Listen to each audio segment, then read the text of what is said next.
So welcome along to tonight's webinar. My name's Barbara Ogston. I'm FASD Project Lead at FASD Hub Scotland. And I'm joined behind the scenes this evening by my colleague Kate, who will be able to offer any support in the chat if you need any support there with anything technical. Kate will also be popping into the chat any useful links.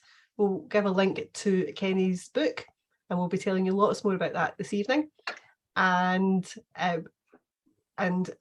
any other resources that we happen to discuss this evening as well. We would very much welcome any questions. If you do have any questions for Kenny, then there is a Q&A function, which is just down at the bottom of your screen. If you click on that and type any questions into that, then we will, if we've got time, then we will pose those to Kenny towards the end.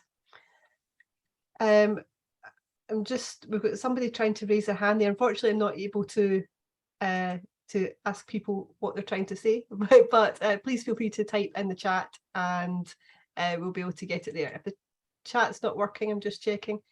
Yeah, the chat's turned off, so I'm just going to turn the chat on and then everybody should see that. Kate will keep a wee eye on that. So we've got 29 people now, so I think we will get officially started. So I'd like to welcome along tonight Kenny LaJoy, who is joining us from very far away in Colorado, and it is it 1 o'clock in the afternoon, I think, over there, Kenny? And he's at work just now. He's got his uniform on. He's just given us a lovely tour. He'll be telling us more about his work later on. And Kenny is here tonight to tell us a wee bit about his experiences of being an adult with FASD. And so I'm just saying, if somebody can't hear me, maybe Kate, could you let me know what's the case is? And I'm getting mixed messages now. People can hear me and people cannot hear me. I don't have a microphone I can redirect, so I'll just have to keep going. So I'm going to start off by using a quote from Kenny's book, because he was just telling me this, that it was his aunt that wrote it. I thought it was a lovely introduction to Kenny. So welcome to Kenny LaJoy, who is, and as he describes by his auntie in his book, he is an author, an entrepreneur and pizza store manager who lives with FASD and its challenges every day. His earliest years were spent in and you couldn't see it, Kyrgyzstan, and he was adopted at age 8 and then began his homeschool journey. And at that, along with his grit and determination, would shape and mould him into the man he is today. I thought it was a lovely introduction. I think you'll all really enjoy listening to Kenny tonight. I really enjoyed getting to know him over the past couple of weeks. And what we're going to do is talk a wee bit about his book and some of the themes that are within that. So Kenny, I'm going to start off just by asking you to say hello and introduce yourself. Hi, thank you so much for having me on, Barbara. It's so cool to be speaking to families in Scotland now. I just spoke with, I think her name was Sophie, but I might be wrong, in Australia a few days ago, or about a week and a half ago as well. So it's been kind of cool, speaking to different groups of people. So I'm honored to be here. Thank you so much for having me here. No, we're absolutely delighted that you were able to join us, and you came highly recommended by Natalie, who was our webinar guest a couple of months ago. So we're really grateful for her for putting us in touch with you. So we'll talk a wee bit first of all about your book. Let's show it here to the camera. If I put it in front of me, here it is.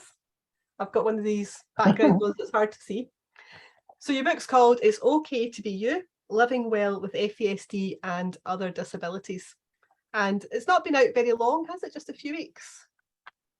Yeah, a couple months or a month and a half. Yeah. Kate's just popped a link in the chat there to Amazon, so you can purchase a copy, which I highly recommend. So I was wondering, maybe Kenny, you could start off by telling us, why did you want to write a book? So there's a very variety of reasons, but the primary one was I wanted something as much for myself as for others, something that said it's okay. something that was affirmative.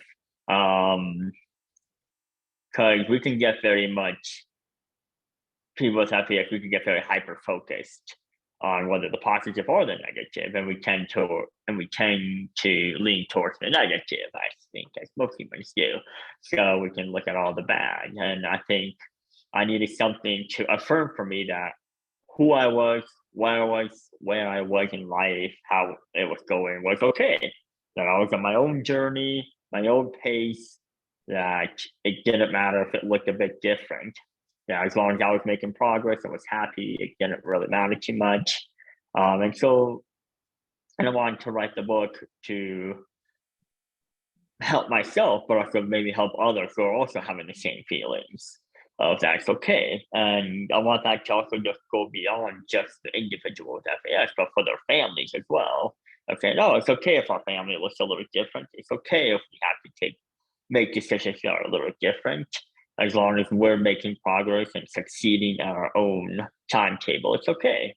And so it was more of a message of affirmation than anything else.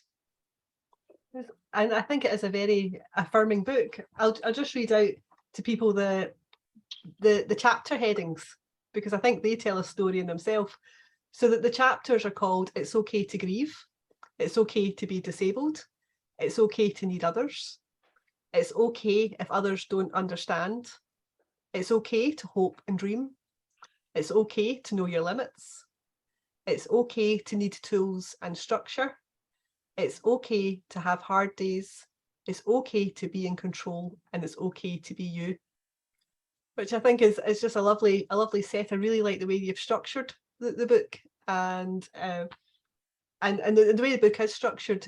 You share a lot of yourself, and there's some quotes from your mum as well in there as well, from notes that she kept. And you've also got questions for people to reflect on too as they read the book.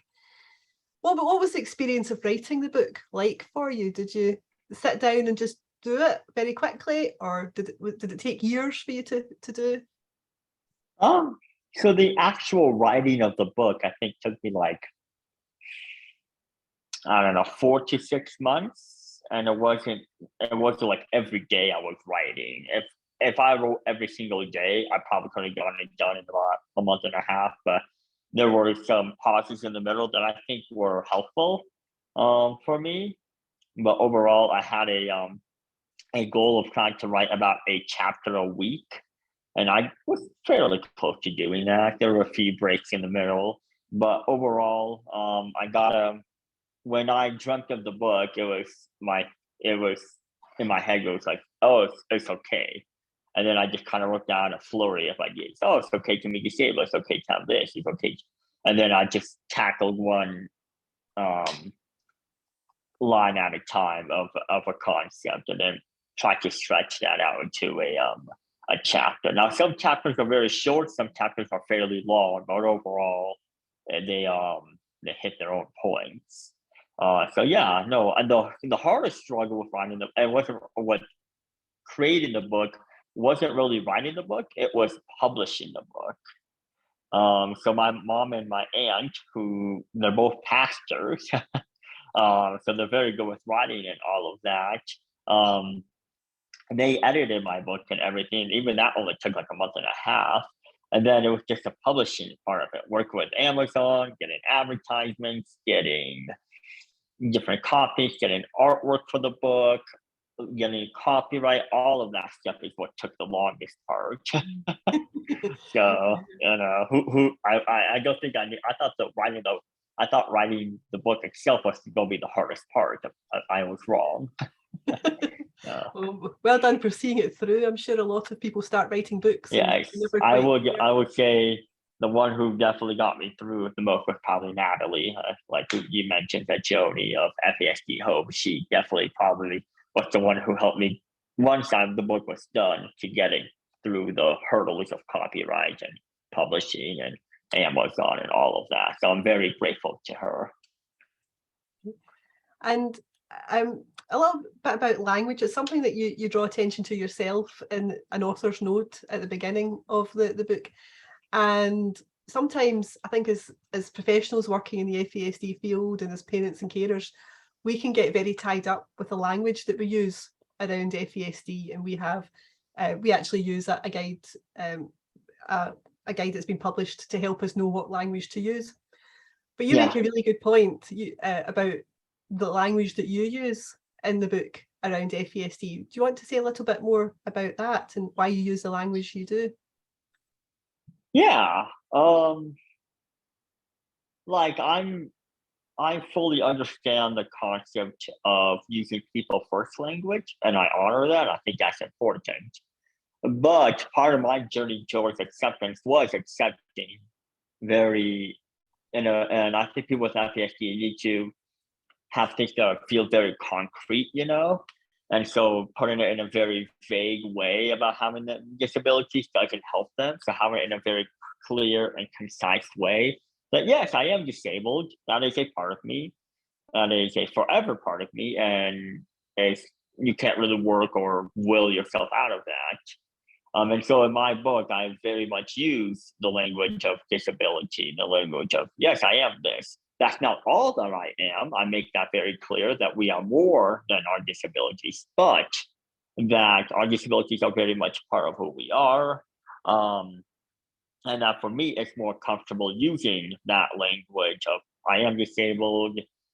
I know some people use the language of, differently abled and all of that, which is totally fine. But to me, that makes it very vague, and I like to have it very concrete. So in my opinion, because then too, when it's very concrete, it's not as easy to play head games with yourself, So when it's very concrete, it's like, yeah, it's real. So yeah, and that's why I prefer to use the language I use in my book. And I think I put in my book, I feel it's different from someone who doesn't have disabilities to use that language and a person who does have disabilities. So if you're someone who is disabled, I feel like it's a lot more permissible. And if you're not disabled, like I can see why there's more, juggling. But at the end, I don't think there should be juggling at all. I think we should speak in a way that is the most authentic and the clearest way. That way, there isn't a lack of communication, and that we are speaking authentically who we are, without, of course, trying to hurt anyone. But speaking in a way that it makes it real for them and for us. So, and whatever that manifests itself in, it should be encouraged. So, no, you're absolutely correct, because we're all parents and carers and professionals who are here tonight. But you're the person with the real lived experience. You're the person with FASD, so it's absolutely within your right to use whatever language that you want to and to be comfortable. And that's great that you feel able to do that and that you can be yourself.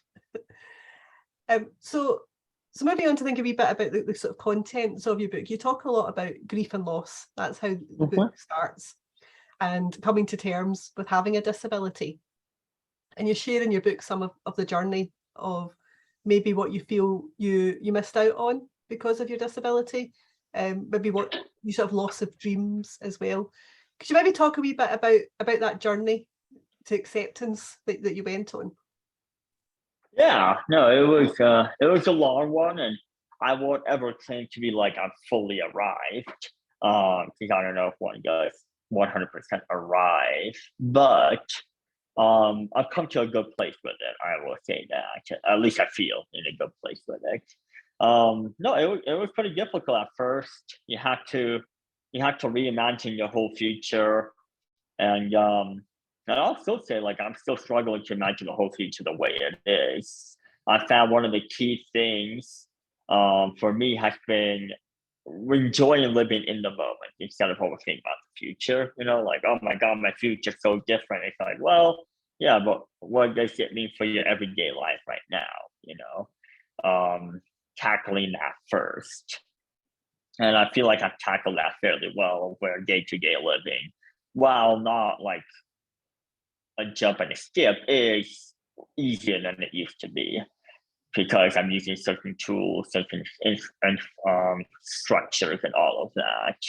The grief and loss, and it is a grief, it is a loss. You feel like you're losing a version of you thought you knew, but really you're getting to know the whole of you, of who you are, and that can be hard.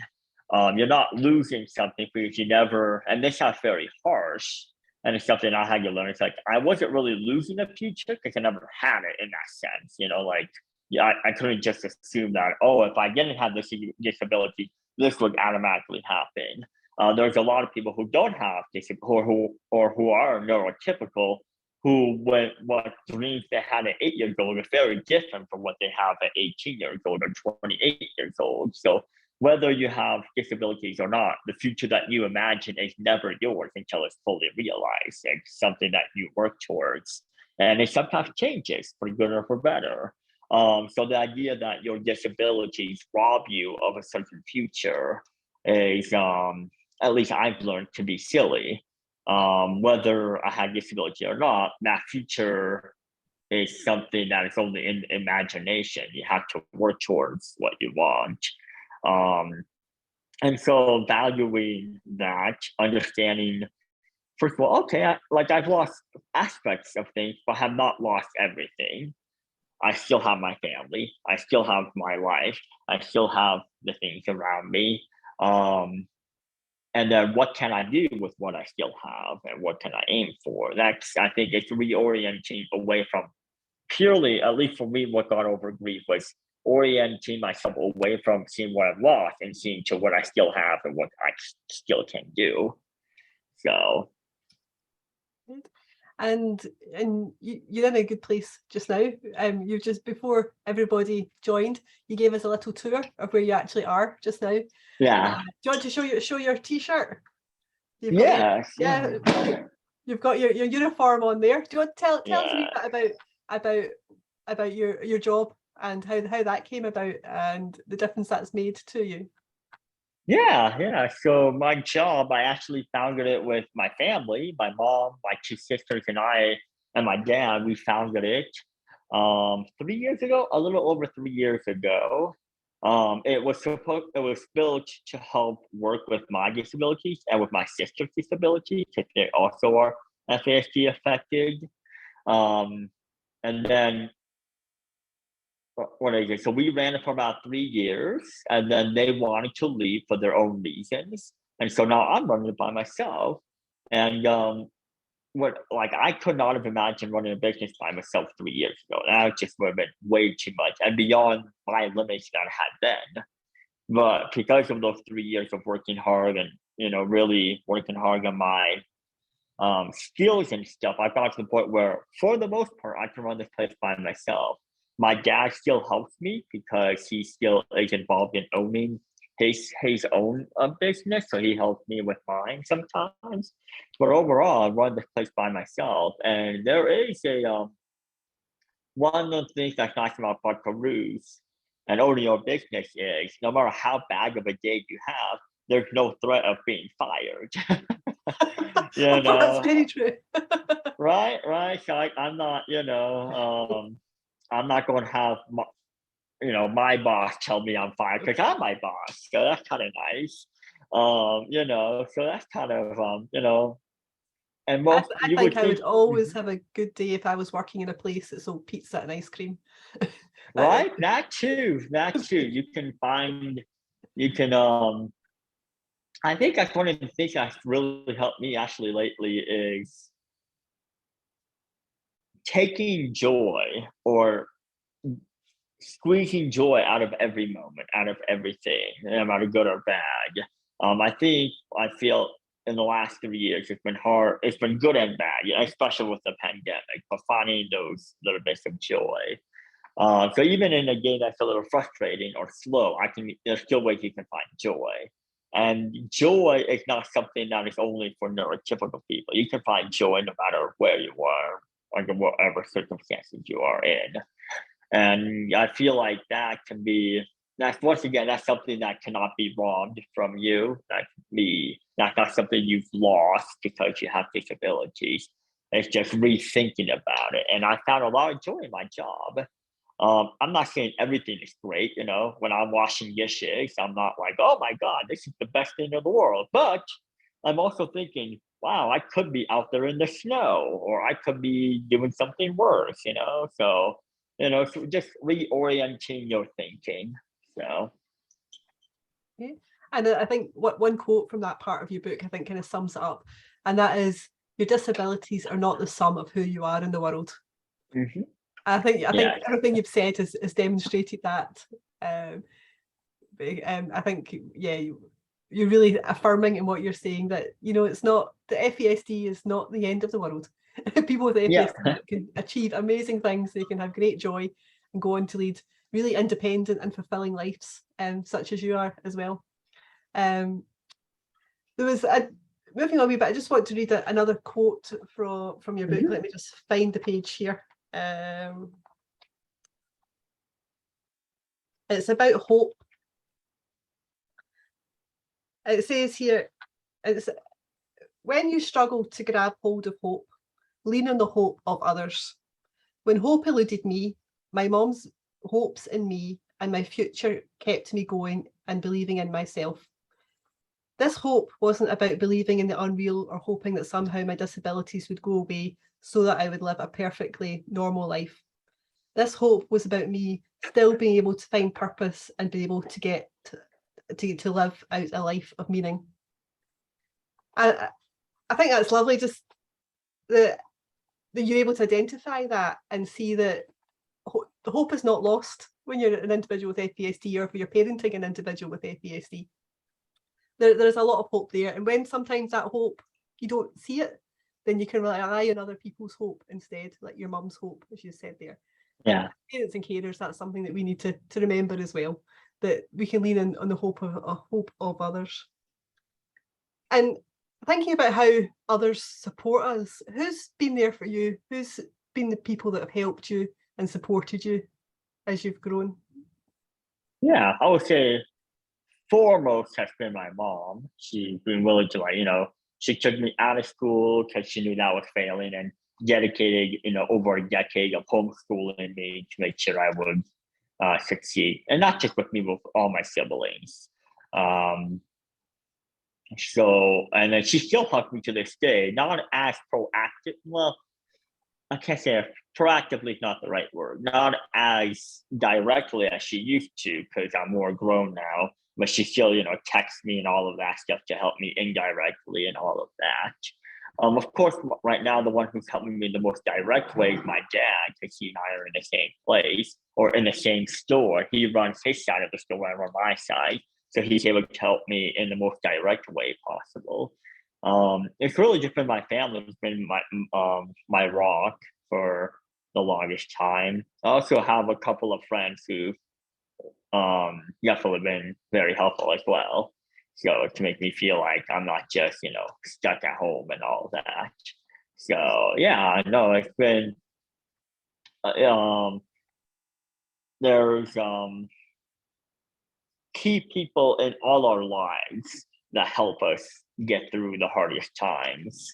And I feel like that's true for whether we're disabled or not, whether we're neurotypical or not. We need those people around us to succeed, to have meaning, to feel that hope.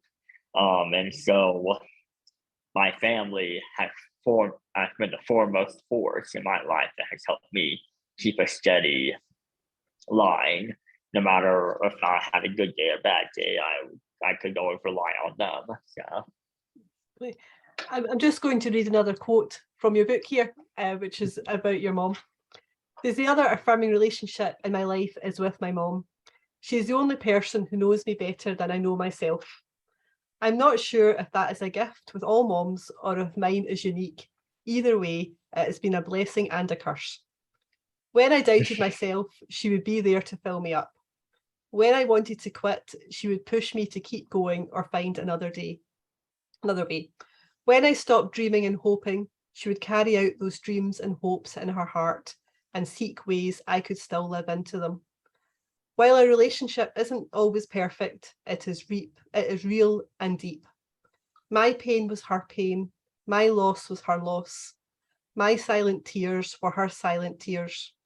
She was there like no other, and in many ways, she faced greater uphill battles on my behalf than I had to face. I know that so many people with FASD don't have this kind of relationship with their parent or parents, but I am beyond grateful that God led her into my life. Which is lovely. I think if I was your mum, I would be incredibly proud and probably in tears reading that. It's just lovely.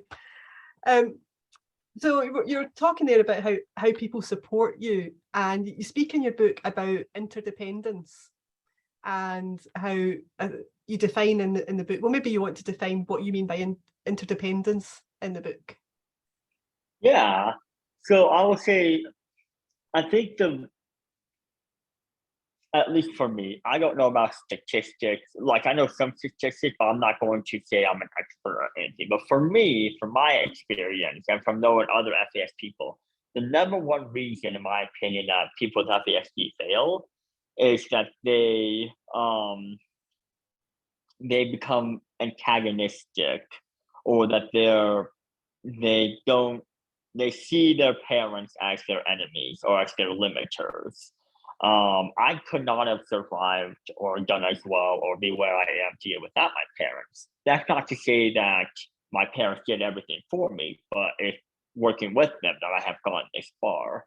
And I feel like the biggest limiter to some people with FASD is that they get in their head or misconstrue that somehow their parents are there to limit them, because a lot of the times the only people who, like I said in my quote, my mom knows me better than anyone else, and that's a blessing and a curse. It felt like a curse because she can kind of tell me the reality of like, no, you can't really do that, and that can feel a little disheartening. But like, if there is a way that we can have people with FASD understand and profoundly understand that they're in a team, that their parents are in a team to try to move forward, and it's not them against their parents, it's them against their brain, them against their disability, and finding tools that they all can use to help get over those hard things.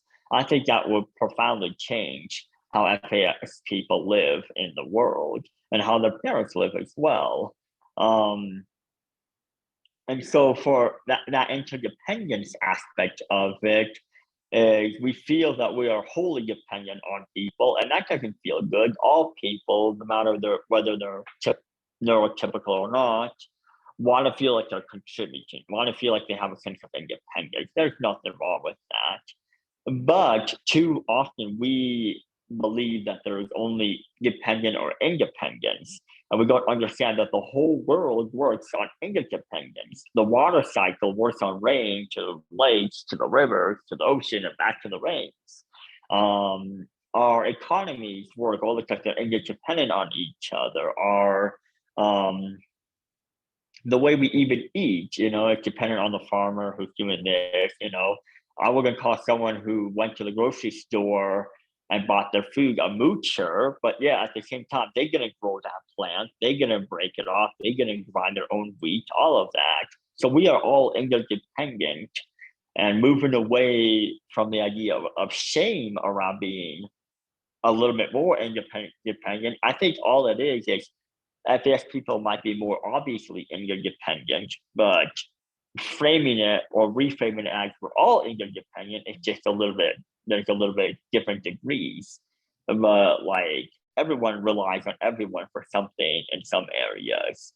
And I think with FAS people, it's a little bit more evident. And so maybe the best way, or one way to help people with FAS, is also to show them ways that they're independent as well. So they don't feel like they're wholly dependent, because the examples of how they're dependent is very obvious. So we need to make the examples of how they're independent or interdependent very obvious as well. So they feel like, oh, there is a mix. Everyone has a mix, So. Yeah, see, you've put that just so well and so clearly for people. I think that people will find that really, really helpful. And I guess it's about finding people's strengths and giving people the opportunity to make the very most of them and to use them to just bring fulfillment to their life as well. So what are your strengths? What would you say your strengths were? Like, well, I was one of them. Ironically, is writing, which is it's ironic because I hated writing for the longest time. It was the worst thing in the universe for me for the longest times. And now I actually like writing. I would say I'm fairly good at writing. I helped my best friend just the other day write an essay for his college and stuff. So I wrote a book, obviously. I'm not going to say it's like Shakespeare or anything because Shakespeare is one of a kind, but it's fairly good. I'm pretty proud of it. It's something I would never thought if I would ever do in my life. So the fact that I was able to do it, it's felt pretty accomplishment oriented. Um, I've always been very good with numbers. I'm not sure if that's because I'm Asian or not. So I don't know, but I've always been good with numbers, so it kind of helps me with my business, of course, being good with numbers. Um, so yeah, I don't know, like I probably have some other areas of strength, but I'm not very good at, oh, I'm really good at this, 'cause it feels kind of, pushy and, so I don't know, but So what are some of the challenges that you have? well, there's plenty of that too. Like one of the biggest challenges I have is like my memory. I have pretty poor memory sometimes, so I use my phone for everything to remind me of stuff. Um, I have a hard time organizing stuff sometimes, so I need help. That's where my dad helps me with, is sometimes organizing things. I'm pretty bad with time management sometimes, but the way I compensate for that is like if I know I'm not very good with time management, what I do then is I give myself plenty of time. So if something typically I think would take me 30 minutes, I give myself 1 hour just to make sure. So that's one of those tools I use to help adjust for, oh, okay, I'm not so good with this. And give yourself the time and space to be able to do it in a way that you can do it. What are other areas? Like currently I can't drive. And I think that's more due to not physically not being able to drive, but more of an anxiety. But it's something I'm going to try to challenge myself and see if I can do it. But right now I can't drive, and that's okay too. It is what it is. I'm sure there are others too. But by and large, my business is built around some of those deficits I have and to be able to compensate for them. So, like, I would forget I have food in the oven. So, I have an oven that constantly is pushing food out of itself. It's a conveyor oven. Because if I had a conventional oven, most of my pizzas would probably be on fire. So, it's, you find the tools, you use the resources, and you rely on the people to what is it? My mom puts it best. You maximize your strengths and you minimize your weaknesses. So use your tool to short circuit or to lessen what sorry about that. To lessen your weaknesses and use the same tools to strengthen your skills that you are good at. So, and I feel like my business and the way I built my life with the help of my parents does do that. So, and then because of all of that, I feel more independent because now I don't need to rely on them as much because I have the right tools and I've been taught to use them. So, that is so good to hear, really good to hear. Just another quote from your book about maybe when things maybe are a wee bit more challenging for you. You say that by blaming my brain instead of me, I was able to more freely admit when I made errors without fear or judgment or disappointment. And my mom and I were both able to voice frustration over my brain's misfirings without making it personal. My mum placed herself in my shoes and imagined what it must have felt like to be wrong so often and how discouraging such a reality must have been. She sought ways to build my confidence and also mastered the craft of knowing when to point out an error and when not to. That's something as parents and carers we could all do with learning at times, isn't it? Yes. Yeah. I feel like that's how good my mom always put it. Picking your battles, not everything has to be the battle on the hill. Sometimes you're like, you know what? Okay. If you say the sky is blue and it's green, I don't care. It's blue, I guess, that's not gonna be the end of the world if you believe that. Yeah. Yeah, no, I like that. Pick your battles, because it's just too exhausting to try and win everyone. Exactly. And not be won. Yeah. And just one final thing from your book before we move on to some questions, and that is talking again about being independent. And you say here that parents can help us in finding ways to be independent. And something I learned was the concept of the 3 C zones: the comfort zone, the challenge zone, and the chaos zone. In the comfort zone, we don't learn anything and usually depend on others to do stuff for us when anything challenges us. In the challenge zone, we are pushed to explore and take some risks in either trying new things or doing things that might be hard for us. It is in this zone that we grow and that we gain some areas of independence. Finally, in the chaos zone, we are pushed too far in trying things that force us into flight, fight, or freeze mode. There have been numerous times when I was pushed too far by my circumstances and I could no longer remain in the fight or flight mode, but instead would just freeze. My brain would give up and I wouldn't comprehend what was going on, and I wouldn't be able to make decisions in this state. It's helpful to those of us with FASD to be pushed towards the challenge zone, but they also need to recognise when we've entered the chaos zone and help us to either return to the challenge zone or even back to the comfort zone. So I guess what you're saying there is that the role of a parent helping us to knowing when to push our children, young people, and knowing when they need to be brought back a little bit, but encouraging that pushing, because that's where the pushing grows. That's where in the challenge zone, that's where the growth takes place. So don't do everything for them. It's good to encourage them so they can find their own strengths and skills.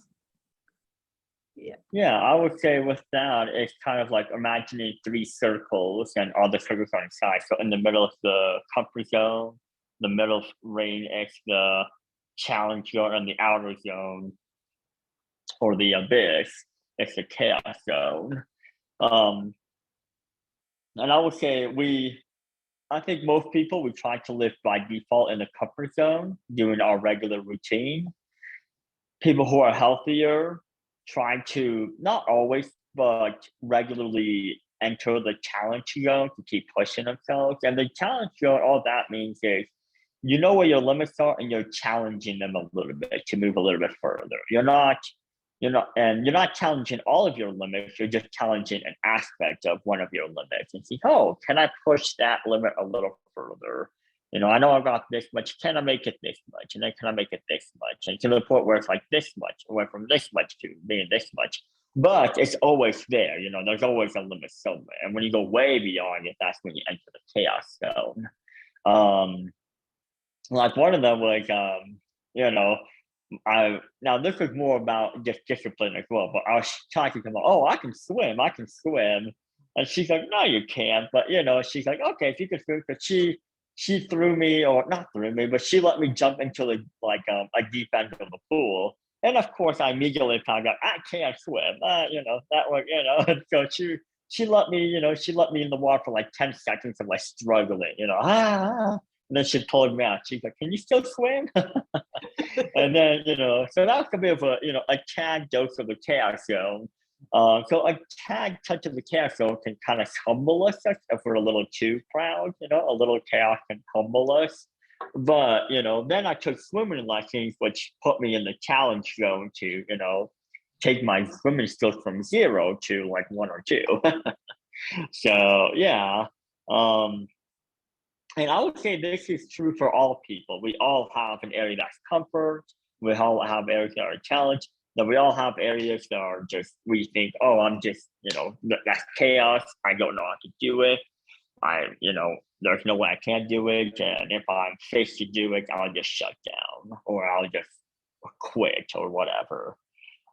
So we do have those moments as well. And with FAS people, we have that challenge going or that chaos going probably sooner than most people. So being more aware of that as caregivers.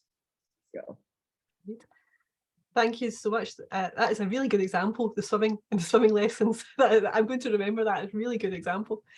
I'm going to turn to some questions. We had some questions that were sent in before, and we can take some questions live. If people do have questions, it'd be really helpful if you could put them in the Q&A function and not in the chat, just so I'm not having to jump between too many parts of Zoom while I'm talking to Kenny. But I've got some that were pre-submitted, which I'll ask you first of all. So can you tell us a wee bit about how did your parents explain to you about FASD? I know that you were diagnosed at 16, but your mum kind of knew for quite a long time before that that you probably did have FASD. How did they speak to you about it and explain it to you? So it wasn't that we actually kind of discovered it together. We went, I think I speak in my book about, we went to a speech therapist who said, oh, like, man, there's so many different things that are off. Have you ever thought about it maybe being FASD? And we're like, I've never heard of that. What is that? She's like, oh, well, these are, and she didn't know a lot about it, but she was familiar with it. She gave us a list of things, and we're like, wow, that sounds. And she said, I would recommend you go home and you explore. So that day, my mom and I went home and we looked it up, and we're like, holy moly, that's perfect. Before that, my mom had always been honest. Oh yeah, you have a pretty poor memory. And we just focus on the memory. Oh, you have pretty poor language skills in the sense of, English, grammar, all of that. So we weren't hard on that. Oh, you have poor decision making, in the sense of like when you're forced to make a decision, you're very like, I don't know, like, why is that? So we already knew that has challenges before we ever heard of FASD. So we're very honest. My parents were very honest about some of my stuff or before that, because we knew there was something wrong. We just didn't know what it was. So all FAS did was just affirm and say, oh, that's what it is. Now I understand. It's an umbrella for all of these other issues. So that makes sense. So it wasn't like something that they knew for a long time and they were like, oh, now we have to tell them about it. It was more we found out together as we went along. So in a way, I feel like it's a pretty good way of going about it. It's the same with my parents. All my siblings and I were adopted, and they never tried to pretend, oh, we're also Asian and they're white. So pretty hard to, make it look like we weren't adopted. But even they were very honest about it. They were very upfront about everything from early on about, let's see what's going on, so on and so on. So I feel like, once again, what's that phrase? Honesty is the best policy. Absolutely. And so if there was somebody maybe in the teenage years who were maybe on that journey to finding out that they have FASD, what advice would you give them? What would you say to somebody that they're maybe just, at that stage, maybe where you were when you were maybe 14 or 15 and beginning to come to terms with it?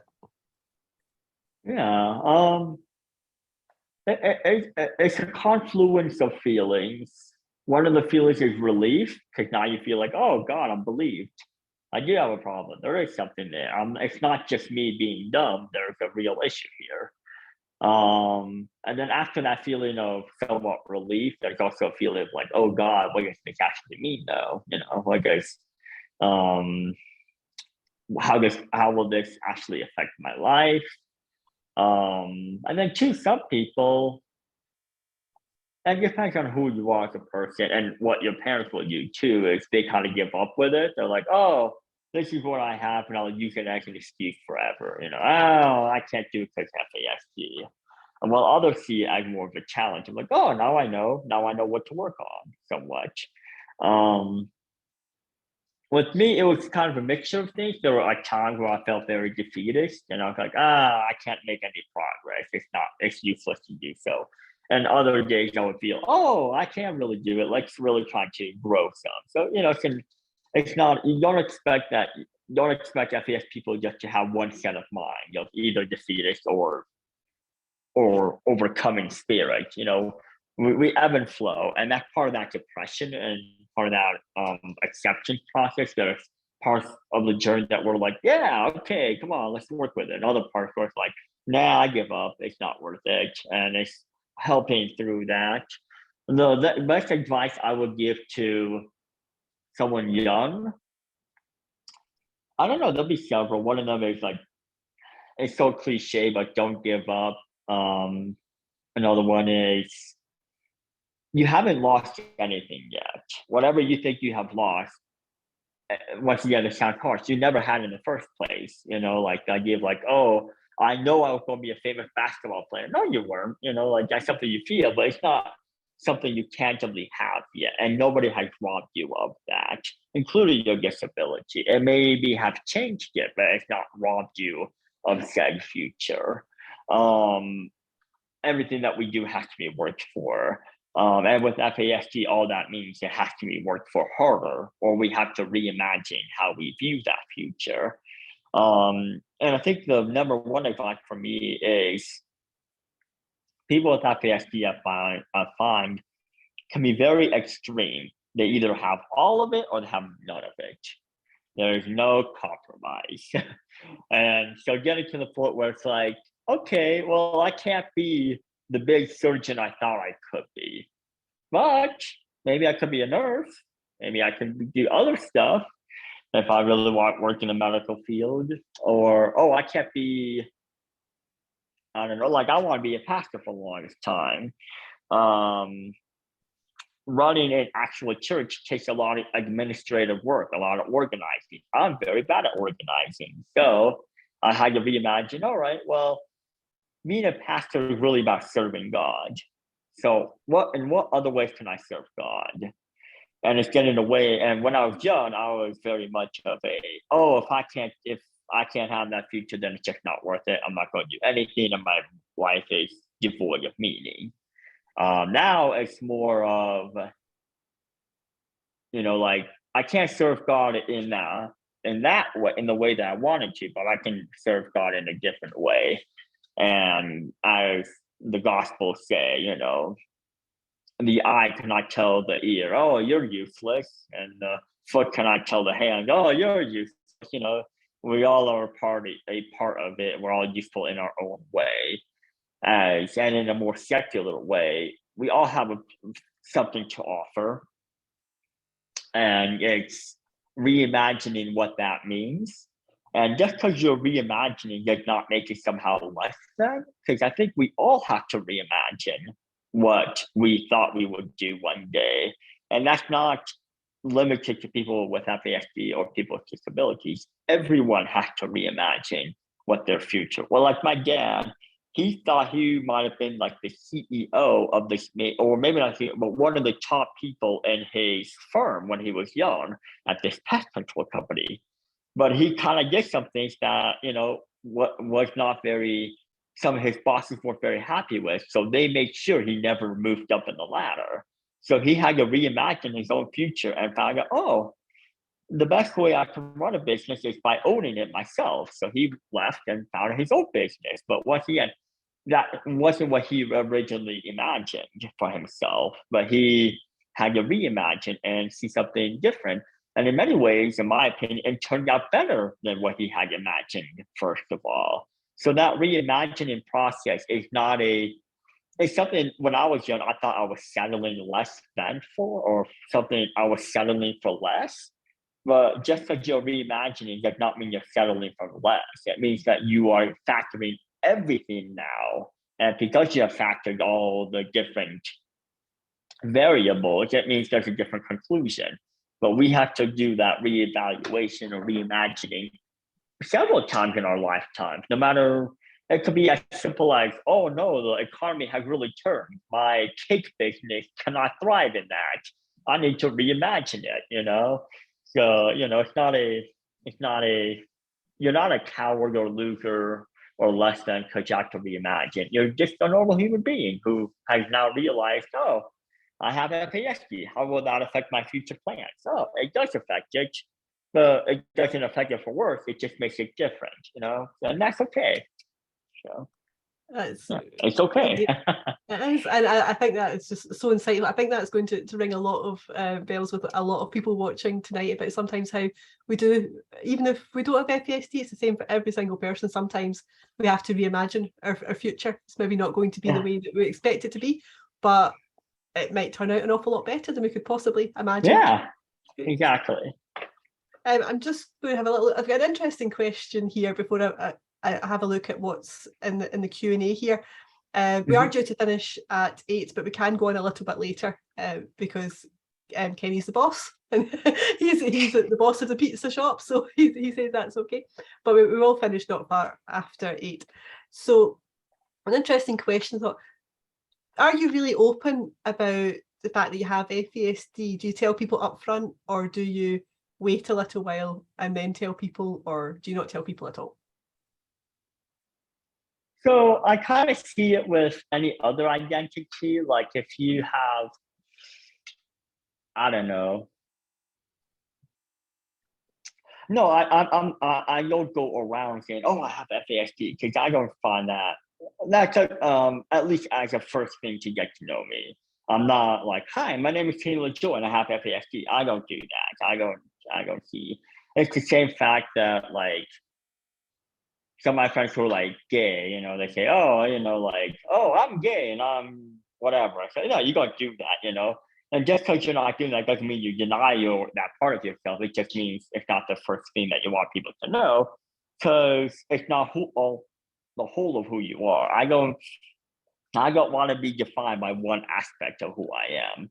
But if you're important to me, or if it's important to the conversation, or it's relevant to the situation, oh yeah, I would tell you that. Like if someone is giving me directions and I can't keep up because of my auditory processing, I'm like, oh, slow down. I'll tell them, oh, sorry, I have auditory processing, or I have, because of my FASD, I have auditory processing, so I cannot keep up as fast. Please slow down so it can help me with that. Or if it's someone I care about, like a new friend or potential partner or something, I'll say, oh, I have FASD. So it's not something I hide away from, but it's not something I go out of my way to be like, oh, you have to know this about me either. I don't. It's the same thing. Like if someone has blue eyes, they're not like, hi, I'm Henry and I have blue eyes. It's like, oh, okay. It's just, it's not an all. It's not the whole of who I am, and I don't see a reason to make it the big red flag or the big, banner of I have FA.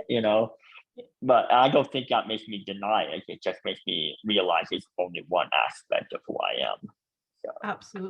Absolutely. And that goes back to what we were saying near the beginning about that it's not the sum of who you are. It's not. There's a question here, I'm not sure if you're able to answer this, but we've got somebody saying that they're currently supporting a very small baby who may be affected by FASD. Could you say something about yourself as a tiny baby? You lived in an orphanage. I'm not sure exactly of your early years background, but I know that some of your early years were in an orphanage. Yeah. So, yeah. I will say I don't have a lot of knowledge about that. I will say the little knowledge I do have is, in some ways, the fact that this early on that they have FAS could be tremendously helpful, because then you'll be able to use some of the tools much earlier than most people with FAS can. So the key will be watching out for certain signs, and of course, FASD is a spectrum. So just because I have poor memory doesn't mean that they will have a poor memory. It's a very good likelihood it will, but it doesn't mean they will. There's different aspects everyone is affected with FASD, as I'm sure everyone here knows. I would say with a baby, I would talk with the experts who know more about it. What they know, I will know this, and I think it affects all people with FASD, is overstimulation. So like a lot of like baby toys, they have 1,000 different gadgets, and that might not be the wisest thing for someone with FASD to have a toy with 1,000 different gadgets. Maybe more simple toys might be actually more helpful. But once again, that's coming from a very layman or non-professional opinion. That's just a thing I know that I don't enjoy things that are overstimulating, because it kind of it makes the brain process too much at once. So, and I know most people with FASD, they have a problem with being overstimulated by their surroundings. So that might be like a typical baby room. You might have like a billion colors, like, oh, all these happy colors. That might not be the best idea for a baby, for FASD baby. That's not to say you want it dark and gloomy, no, but you might not want to have, like, I know one of my cousins, he had a room that was like covered with like balloons and stuff, and to me that would have just been torture. I'm just like, oh my god, just too much. So that might be something that might be helpful, but I'll be very upfront. I don't know a lot about very, very young children with FASD. I don't have enough experience with that to be able to know. But I know when I was young, too much stimulation was not very good. So yeah, we do have one or two questions about what kind of signs to look for. So I'd suggest that people have a wee look at our fact sheets. I'll ask Kate to pop in the chat our what is FASD fact sheet that might give you some clues, but feel free to get in touch with the hub and we can talk through what kind of signs to look for.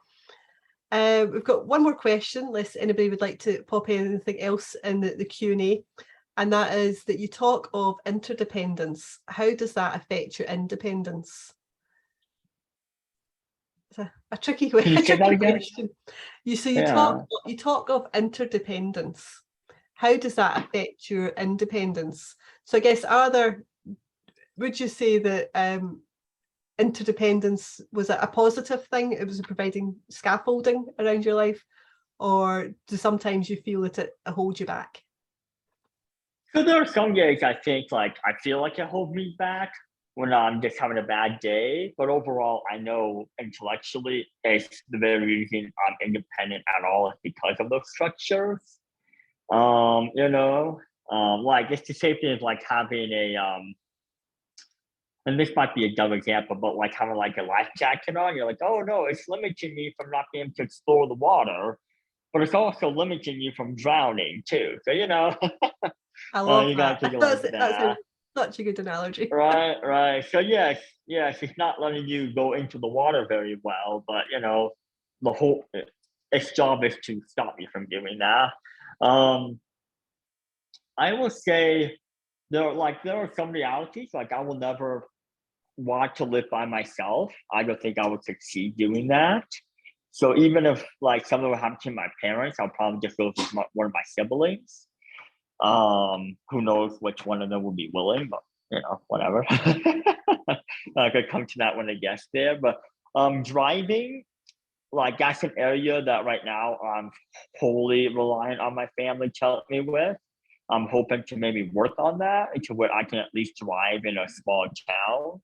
But I know right now, I don't think I'll ever be able to drive in a big city by myself. I don't think my anxiety would probably not let me do that. But so, having those limits, it's good. For my independence, the areas I've had independent, like for the most part, I run my store the way I want to run it, whether for good or for bad. I'm free to make my own mistakes with it. When I go home, I have my own room and stuff. So I'm willing to do whatever I want in there and stuff like that. I would say the hardest part I found about having a bit more limited is, and I would say this is a young adult to older or an adult problem. Like if I'm ever want to find a mate or something, it's a little harder because you're like, oh, why do you have your dad drive you? What, it makes it a little bit more awkward. It makes you feel a little bit more, so, and I live in a small town, so it's kind of hard to like find a lot of events. And since I'm going to go to college and I put whatever college money into starting a business, I'm going to get that college experience of being around young people. But I don't know if that's much about FASD as it is just a life choice. So, so there's limitations there. And so finding creative ways to get around that. And once again, the best way to get around that is to rely on the people who help you, and they can help you come up with ideas that can help you. Like, oh well, we'll help you get to social functions that can maybe get you more exposed to other people, or stuff like that. So and you're independent, you it's really about finding you realize that you're dependent on one area and you're independent in other areas, and it's having a good balance with that. And what a good balance for me might look like a very not the best balance for you as well. So you have to, it's it's individualistic to each person. Some people, they're like, oh, I don't feel independent, or I don't feel independent unless I can drive. And for others, it's like, I can not drive and I can still feel independent enough, So it just depends on where you are and where you are in your life and how you feel about it. So yeah, it's just different for everybody. Yeah. Mhm. And just to close, this is a controversial question, but you're an expert and you're a person with lived experience. So is it okay to put pineapple on pizza? Oh, yes. So I like pineapple on my pizza, but there's a lot of people who don't. I found this very funny meme the other day where it's like these little toy soldiers with shovels, and they're digging pineapple off of a pizza, and it says, oh, Italian soldiers disinfecting or removing pineapple from a contaminated pizza. So there's I like pineapple. I know some people like pineapple with something spicy on their pizza, so it's a good mix. But then there's some other people who are very pure. Like Italian pizzas are very different from pizza. So I think no matter how I make my pizza, they won't ever really be happy. So oh well. Well, spoken like a true salesman, we didn't get a yes or a no. There you go. So it's whatever people like. Yeah. Yes. Thank you so much for joining us. We've got really lovely comments here. Just to share one with you, someone says, Kenny, you have given me hope for the future of my 8-year-old adopted son. You've been a joy to listen to. Your openness and honesty is much appreciated. I'm off to buy your book now. And I think there'll be quite a lot of people off to buy your book now. There might be a little spike in Amazon tonight. Yeah, very much so. Thank you so much for having me on. Oh, no, thank you. It's been a pleasure to get to know you the last couple of weeks, and a pleasure to talk to you tonight. Really appreciate it. I have learned so much from you tonight, as I'm sure many people have, and we really, really appreciate it. And now you've got to go off to work, and for us, it's all nearly bedtime. Yeah. So hope you have a lovely day. Just hang around for a moment. I will say goodbye to everybody. Wednesday webinars are pausing now for a couple of months. They'll be back in February, and we'll have a new lineup of webinars to take place.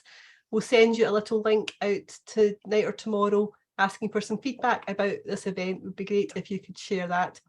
Thank you very much for joining us. This has been recorded. It will be on our YouTube channel by the end of the week. And we look forward to seeing you all again soon. Thanks very much for joining us.